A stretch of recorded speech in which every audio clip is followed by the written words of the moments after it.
नमस्ते दोस्तों, मेरा नाम सुशील सिंह है। आप इकोलेस देख रहे हैं। इकोलेस में आज हमारी चर्चा बहुत ही गहरी होगी। हमारी चर्चा बहुत ही साधारण होगी और आत्मसंवर्धन, इंटरडिपेंडेंस, जो एक दूसरे पे चीजें डिपेंडेंट रहती हैं, उसके बारे में जो पहली बार किसी ने चर्चा की थी।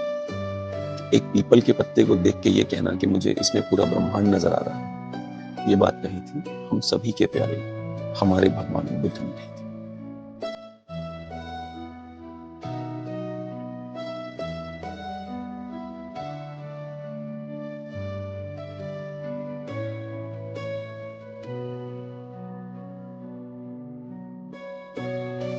भगवान बुद्ध के बारे में पढ़ा, लिखा, समझा, इतना मुझे उन्होंने इम्प्रेस किया कि मैंने सोचा कि मैं उनके ऊपर एक पूरा रिकॉर्ड करूंगा, एक पॉडकास्ट। एक ऐसी पवित्र यात्रा पर मैं आपको ले जाना चाहता हूं जो न मन को शांति देगा बल्कि आत्मा को प्रेरणा और करुणा से भरेगा। आज हम भगवान बुद्ध के जीवन गाथा पे बात करेंगे। एक राजकुमार जो सत्य की खोज में निकला, तथागत बनकर मानवता की मुक्ति के लिए मार्ग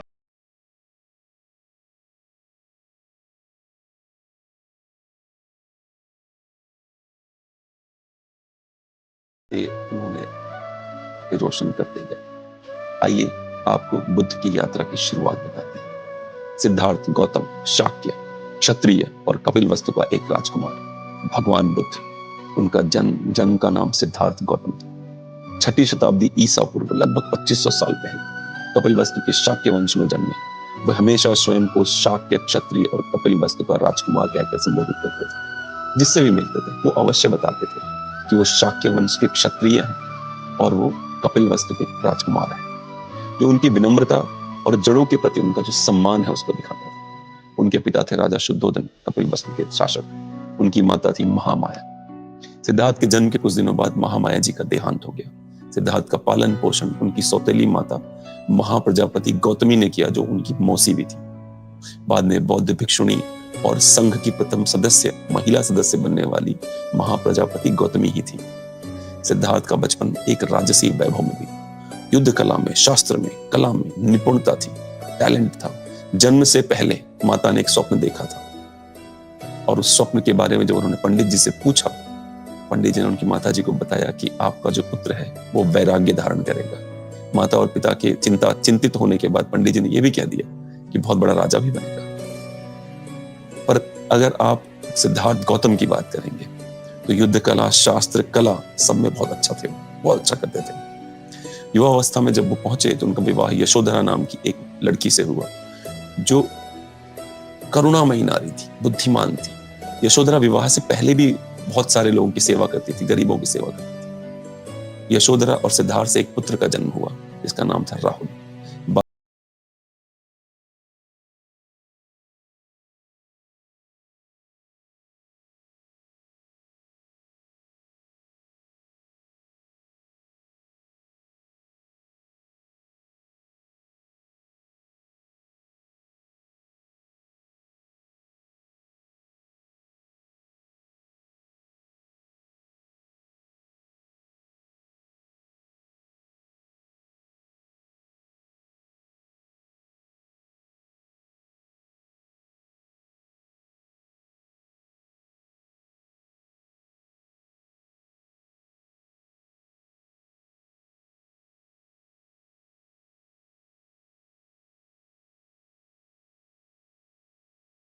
यशोधरा के मन की व्यथा का आभास था।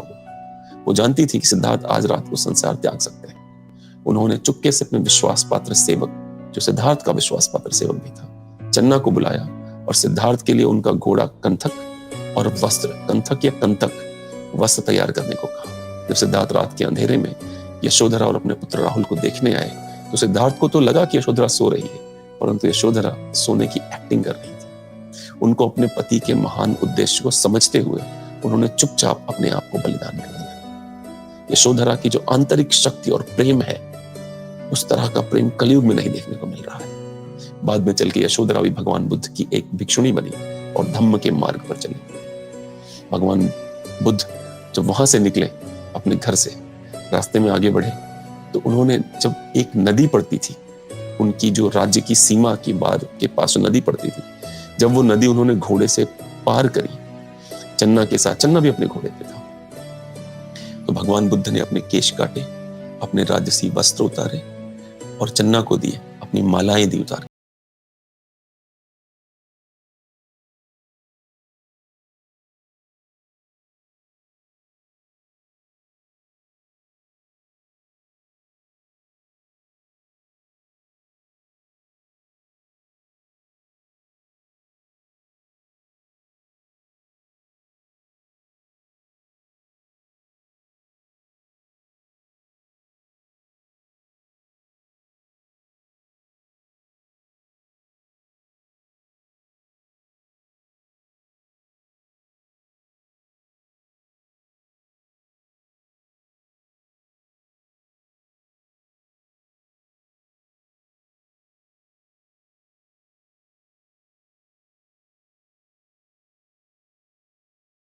कह के भगवान बुद्ध ने उसका जो चीवर था लाल रंग का, उसको अपने ऊपर धारण किया और उसको अपने कपड़े दे दिए। सबसे पहले जो उनको गुरु मिले, उनका नाम था आलार कलाम। दूसरे उनके गुरु थे उद्दक रामपुत्र। उन गुरुओं से उन्होंने शिक्षा ली। शिक्षा लेते समय उन्होंने हमेशा ये बताया अपने गुरुओं को कि आप जो शिक्षा दे रहे हैं वहां तक तुम्हें तुरंत पहुंच जाता। बहुत जल्दी तेजी से वो प्रगति करते थे शिक्षा में। फिर उन्होंने एक और तपस्या करने का निर्णय लिया। वो खुद और 5 और शिष्य थे। उन सबने मिलकर अत्यधिक शरीर को कष्ट देके तपस्या करना, जिसमें वो कहा जाता है केवल एक अन्न, लगभग हठ योग जैसा है, एक अन्न या मुट्ठी भर अनाज खा के पूरा पूरा दिन बिताना होता है, दिन भर। परंतु जल्दी ही भगवान बुद्ध को समझ में आ गया कि मध्यम मार्ग, the middle way is the best way. बोध गया में एक पीपल वृक्ष के नीचे एक गांव की कन्या सुजाता ने सिद्धार्थ को खीर दी थी। उसके पहले की कहानी पता है आपको? सिद्धार्थ केवल थोड़ा सा अनाज रोज खा के तपस्या करते थे। करते करते 6 साल हो गए थे। सिद्धार्थ का शरीर हड्डियों की ठठरी बन गई थी। सिद्धार्थ एक बार नदी में स्नान कर रहे थे, तो स्नान किया तो उन्हें बड़ा अच्छा लगा।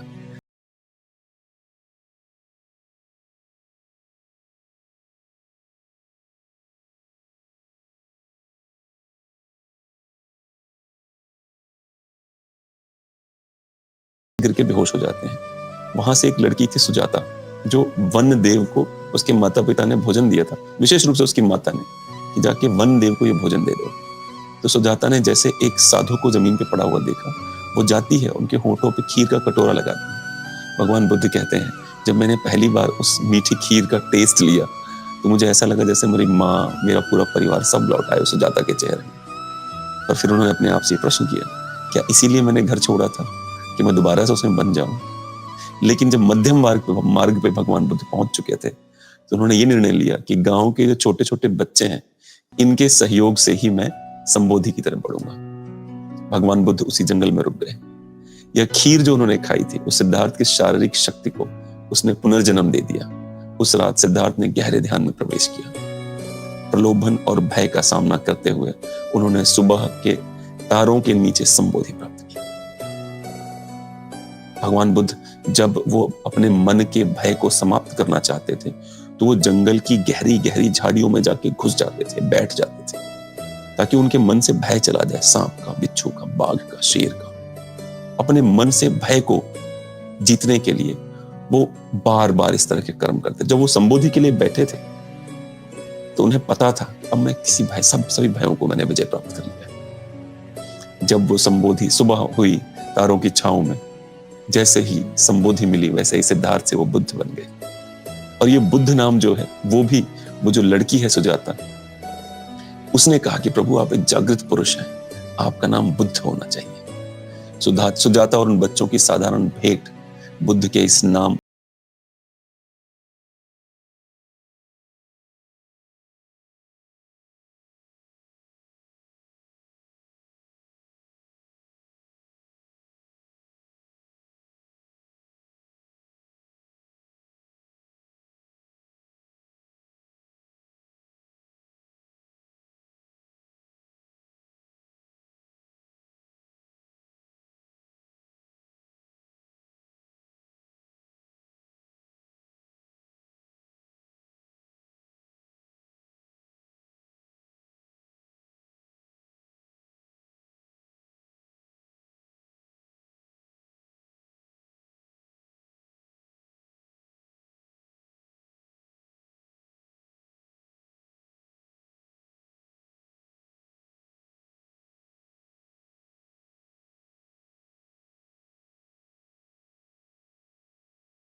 से इसको भर दो, ढक दो, तब मैं तुम्हें ये बेचूंगा।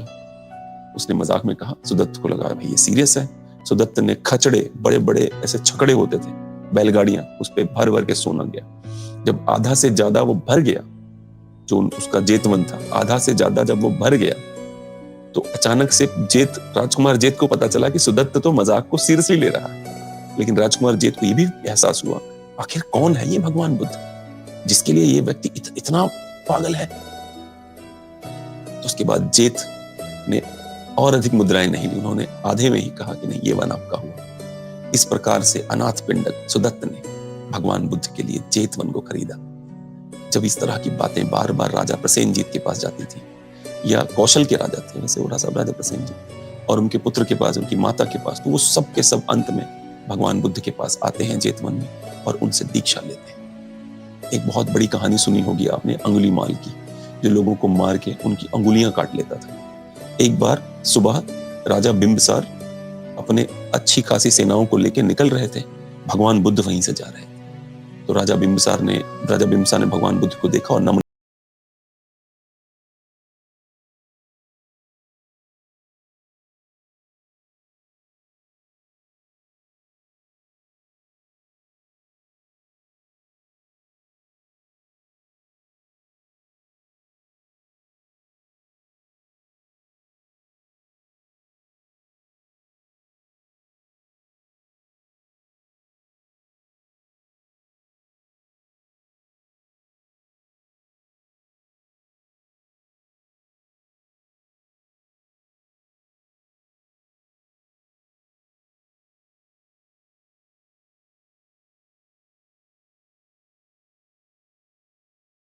उसने अंगुलीमाल नाम के एक खूंखार डाकू को एक संत के रूप में बदल दिया। बिंबिसार ने न केवल अंगुलीमाल को संत के रूप में सम्मान दिया, महाराज बिंबिसार ने, बल्कि बुद्ध को एक ईश्वर की तरह उन्होंने पूजा करना शुरू कर दिया। उस दिन के बाद से बिंबिसार ने बुद्ध को वेलुवन विहार भेंट किया, एक वन था उनका। जब वेलुवन विहार उनको भेंट हुआ, वहां पे धर्म का प्रचार और बढ़ा।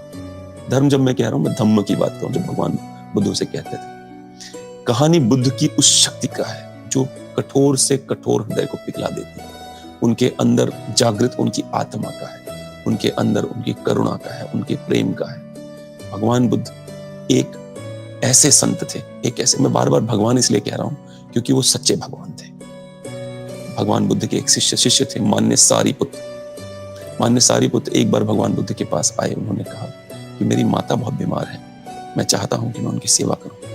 भगवान बुद्ध ने हामी भर दी कि जाइए सेवा करिए। भगवान बुद्ध किसी को कुछ मना नहीं करते थे। तो जब वो आए, एक बार उन्होंने केवल देवदत्त को मना किया था, संघ के लिए मना किया था, क्योंकि उनको लगता था देवदत्त, उनका चचेरा भाई था, वो संघ के लिए रेडी नहीं है। उन्होंने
राजा बिंबिसार को कि ये पुत्र अपने पिता के वध का कारण बनेगा।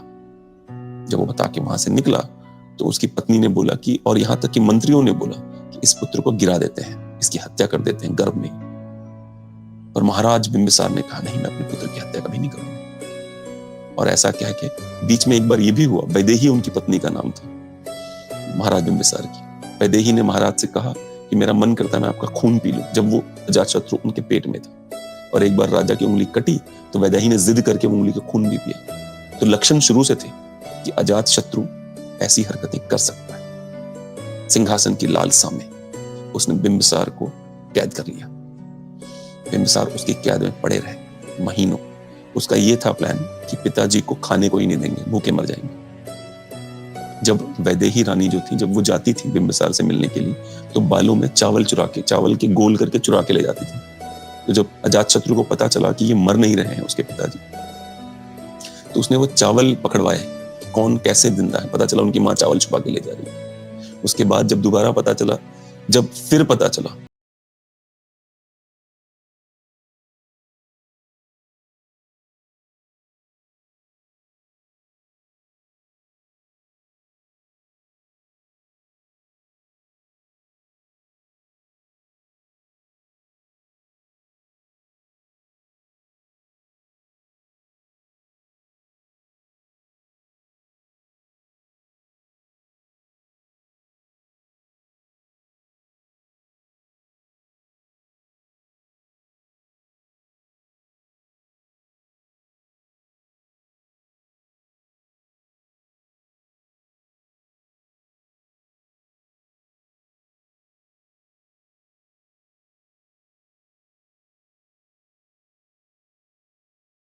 व्यक्ति तलवार लेके गया, भगवान बुद्ध गहरे ध्यान में थे।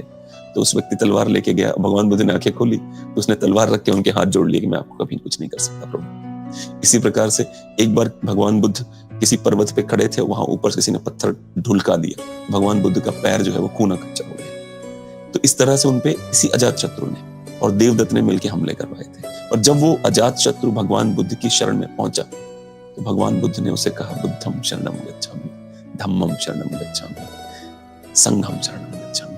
उन्होंने उसे अपने हृदय से लगाया और क्षमा कर दिया। इस क्षमा ने अजातशत्रु के हृदय को बहुत शांति दी। उसके बाद वो भगवान बुद्ध का अनुयायी बन गया। भगवान बुद्ध की असीम दया जो बड़े से बड़े पापी को मुक्ति का अवसर दे देती है, इस कहानी से पता चलता है। राजा प्रसेनजित, कौशल के राजा, और भगवान बुद्ध के प्रति उनका प्रेम।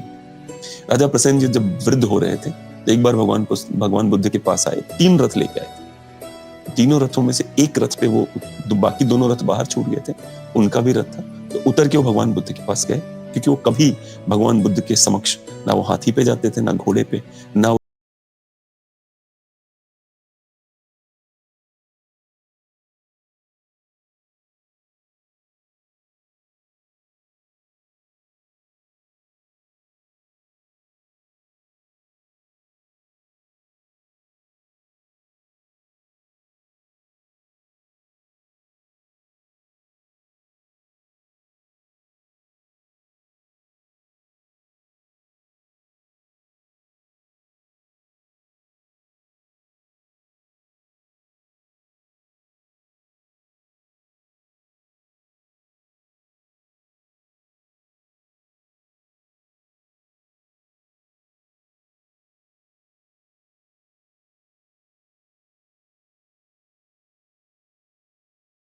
मृत्यु कैसे हुई।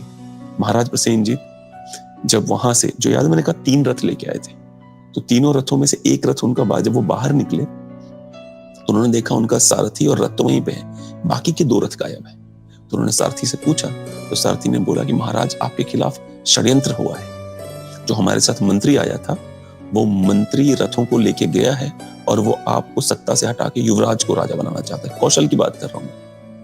और महाराज उसी चिंता में उसको बोलते हैं, रथ तेजी से चलाओ। रथ लगातार चलता रहता है और महाराज थक जाते हैं। तो वो कौशल राज्य की राजधानी में, जो राजमहल होता है उसके पहले ही रात अधिक हो चुकी होती है। महाराज कहते हैं कि यहाँ पे कोई अनाथ आश्रम तो नहीं कहूंगा, पर कोई आश्रम होता है जहां पे उन्होंने कहते हैं अपने सारथी से, यहीं रुको, मैं रात को यहीं सोऊंगा। उसी रात प्रसेनजीत महाराज बुद्ध भगवान को ईश्वर कह के आए थे, उनकी मृत्यु हो जाती है। देवदत्त, जिसका नाम है थोड़ी देर पहले मैंने आपको बताया, भगवान बुद्ध का सौतेला भाई। याद है वो कहानी जिसमें एक हंस के मरने की कहानी थी कि एक हंस मर जाता है तो भगवान बुद्ध और उनका एक चचेरा भाई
जीवन को अर्थपूर्ण बना सकते हैं। यशोधरा, राहुल, सुजाता, अनाथ, पिंडक, सुदत्त, अंगुलीमाल, आम्रपाली, जीवक, बिंबिसार, प्रसेनजित, इतने सारे लोग हैं जिन्होंने भगवान बुद्ध के धम्म को अपने हृदय में धारण किया। उनका संघ एकता का प्रतीक है। उनकी संबोधि हमें हमेशा प्रेरणा देगी। उनका जो